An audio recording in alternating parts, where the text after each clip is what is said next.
সুপ্রিয় দর্শক, আসসালামু আলাইকুম। রিফা রান্নার রেসিপি থেকে সবাইকে স্বাগতম। আজ আমি আপনাদের সাথে শেয়ার করব একটি বেড পুডিং এর রেসিপি। যাদের পুডিং গুলো গলে যায় বা শক্ত হয় না, তাদের জন্য আমার আজকের এই রেসিপিটি। এভাবে বেড পুডিংটি তৈরি করলে দেখবেন পুডিংটা কিন্তু আর গলে যাবে না। একদম পারফেক্টলি তৈরি হবে। আশা করছি আমার আজকের রেসিপি আপনাদের কাছে অনেক ভালো লাগবে। আর রেসিপি ভালো লাগলে ভিডিওতে অবশ্যই একটি লাইক দিয়ে শেয়ার করার অনুরোধ রইল। তাহলে আর কথা না বাড়িয়ে চলুন রেসিপিটি একবার দেখে আসি। আজকে এই রেসিপিটি তৈরি করার জন্য প্রথমে আমি একটি ক্যারামেল তৈরি করে নিব। আমি যে বাটিতে পুডিংটা তৈরি করে নিব সে বাটিতেই আমি এই ক্যারামেলটা তৈরি করে নিচ্ছি। তার জন্য দিয়ে দিচ্ছি 1 ফুট কাপ চিনি। আর চিনিটা দেওয়ার পর দেখবেন এরকম কিন্তু আস্তে, আস্তে গলতে শুরু করবে। আর এটা গলার সাথে, সাথে কিন্তু কালারটাও চলে আসবে। যখন এরকম কালারটা চলে আসবে আর চিনিটা গলে যাবে তখন কিন্তু আমি চুলাটাকে অফ করে দিব।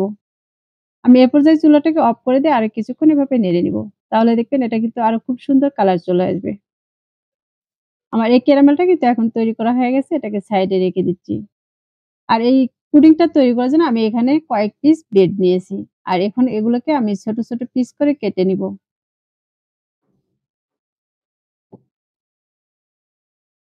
আমি এই পাউরুটিটা কিন্তু ছোট, ছোট পিস করে কেটে নিয়েছি। এখন এই পাউরুটিগুলোকে আমি একটি বাটির মাঝে নিয়ে নিচ্ছি। তার জন্য এখানে আমি বড় সাইজের একটি বাটি নিয়েছি। আর এর মাঝে কিন্তু আমি সবগুলোকে নিয়ে নিচ্ছি। এখন এর মাঝে দিয়ে দিচ্ছি আমি ২ টি ডিম।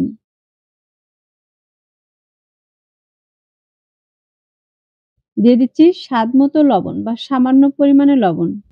আর দিয়ে দিচ্ছি 1 ফুট কাপের মতো চিনি।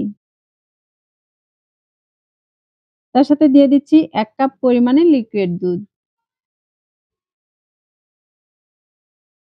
এই দুধের সাথে পাউরুটিটাকে একটু মিশিয়ে নিব। তাহলে এই পাউরুটিটা কিন্তু একটু নরম হয়ে যাবে। এটাকে খুব সময় নিয়ে কিন্তু ভিজিয়ে রাখবো না। এখন এর মাঝে দিয়ে দিচ্ছি সামান্য পরিমাণে ভ্যানিলা এসেন্স। এই ভ্যানিলা এসেন্সটা দিলে কিন্তু এই ডিমের গন্ধটা আর থাকবে না। এখন এগুলোকে আমি একটি ব্লেন্ডারে জারে নিয়ে নিব। তার জন্য এখানে আমি বড় সাইজের একটি ব্লেন্ডারে জার নিয়েছি। এখন এর মাঝে সবগুলোকে দিয়ে দিচ্ছি। উপরের ঢাকনাটা আমি খুব ভালোভাবে লাগিয়ে নিচ্ছি।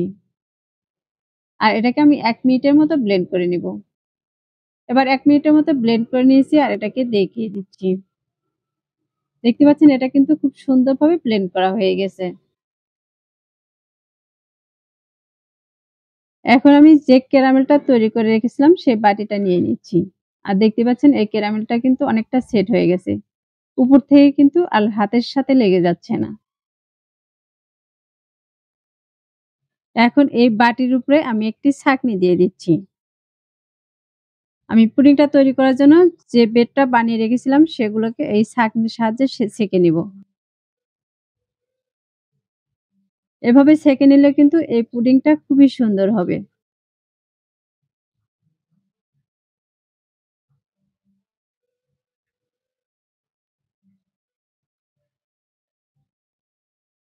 আমি পুডিংটার এই মিশ্রণটা কিন্তু ছেঁকে নিয়েছি আর ছাঁকার পর দেখে কিন্তু বুঝতে পারতেছেন এর উপরের বেডের যে লাল অংশটা এটা কিন্তু গলে যায়নি।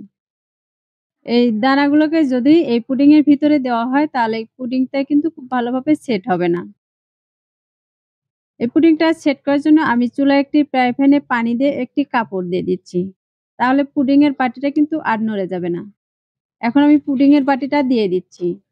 আর উপর থেকে একটি ঢাকনা দিয়ে দিচ্ছি। তাহলে পুডিং এর যে ভাপের পানি এটা কিন্তু পুডিং এর মাঝে পড়ে যাবে না। এখন এই পুডিংটাকে আমি ২০ থেকে ২৫ মিনিটের মতো বেক করে নিয়েছি। আর ২৫ মিনিট পর এটাকে আমি দেখিয়ে দিচ্ছি। আমি ঢাকনাটা উঠিয়ে দেখিয়ে দিচ্ছি এটা কিন্তু খুব ভালোভাবে সেট হয়েছে। তারপরে আমি আরেকটি কাঠি দিয়ে চেক করে নিচ্ছি। এবার কাঠিটা আমি ভিতরে দিয়ে দিচ্ছি। এরপর কিন্তু আমি উঠিয়ে নিচ্ছি। আর দেখতে পাচ্ছেন এই কাঠিটা কিন্তু খুব সুন্দরভাবে পরিষ্কার হয়ে উঠে এসেছে। পুডিং এর বাটিটাকে একটু ঠান্ডা করে তারপর আমি ফ্রিজে রেখে দিব ১০ মিনিটের জন্য। আর ১০ মিনিট পর আমি ফ্রিজ থেকে বের করে নিয়ে এসেছি। আর নিয়ে আসার পর দেখতে পাচ্ছেন এটা কিন্তু আরো খুব সুন্দরভাবে সেট হয়ে গেছে। এখন আমি একটি চাকু দিয়ে চতুর সাইডটাকে একটু ছাড়িয়ে নিচ্ছি। তাহলে এটা কিন্তু বাটিতে খুব সহজেই উঠিয়ে আসবে। আমি চতুর্থ সাইডটা কিন্তু খুব সুন্দরভাবে ছাড়িয়ে নিয়েছি। এখন এর উপরে আমি একটি প্লেট দিয়ে দিচ্ছি। আমি যে প্লেটে পুডিংটা উঠিয়ে নিব, সেই প্লেটটাই আমি এর উপরে দিয়ে দিচ্ছি। আর দেখতেই পাচ্ছেন এটাকে আমি কিভাবে উল্টিয়ে নিচ্ছি। এখন হাত দিয়ে উপরে একটু ট্যাপ করে দিব। তাহলে কিন্তু এটা সহজেই উঠে আসবে। পুডিং এর উপর থেকে এখন আমি বাটিটাকে সরিয়ে নিচ্ছি। আর এটা সরানোর পর দেখে কিন্তু বুঝতেই পারতেছেন, মাশাআল্লাহ এই পুডিংটা কিন্তু অনেক সুন্দর হয়েছে। এই পুডিংটা কিন্তু খুবই ভালোভাবে সেট হয়ে গেছে। এখন আমি এই পুডিংটাকে একটু চাকু দিয়ে কেটে দেখিয়ে দিচ্ছি। এর ভিতরটা কতটা সুন্দর হয়েছে। আমি চাকু দিয়ে ২ সাইড থেকে এরকম করে কেটে নিচ্ছি। এবার আমি এই ছোট অংশটাকে উঠিয়ে নিচ্ছি। আর এটা ওঠানো দেখে কিন্তু বুঝতেই পারতেছেন এই পুডিং এর ভিতরটাও কিন্তু খুবই সুন্দর হয়েছে। এই পুডিংটা দেখতে যেমন আকর্ষণীয় হয়েছে আর খেতেও কিন্তু ভীষণ মজার ছিল। এটাকে আমি আরো ছোট, ছোট পিস করে দেখিয়ে দিচ্ছি। আশা করছি প্রতিদিনের মতো আমার আজকের রেসিপিও আপনাদের কাছে খুবই ভালো লেগেছে আর সহজও লেগেছে। রেসিপিটি ভালো লাগলে ভিডিওতে অবশ্যই একটি লাইক দিয়ে শেয়ার করার অনুরোধ রইল। আর রেসিপিটি কেমন হয়েছে তা অবশ্যই কমেন্টে লিখে জানাবেন। আমার চ্যানেলটি এখনো সাবস্ক্রাইব করে না থাকলে চ্যানেলটি সাবস্ক্রাইব করার অনুরোধ রইল। আর যারা চ্যানেলটি সাবস্ক্রাইব করেছেন তাদেরকে অসংখ্য ধন্যবাদ। কথা হবে আবারও এরকম সহজ আর মজার, মজার রেসিপি নিয়ে। এ পর্যন্ত সবাই ভালো থাকবেন, সুস্থ থাকবেন আর আমার নিয়মিত রেসিপির সাথে থাকবেন। আল্লাহ হাফেজ।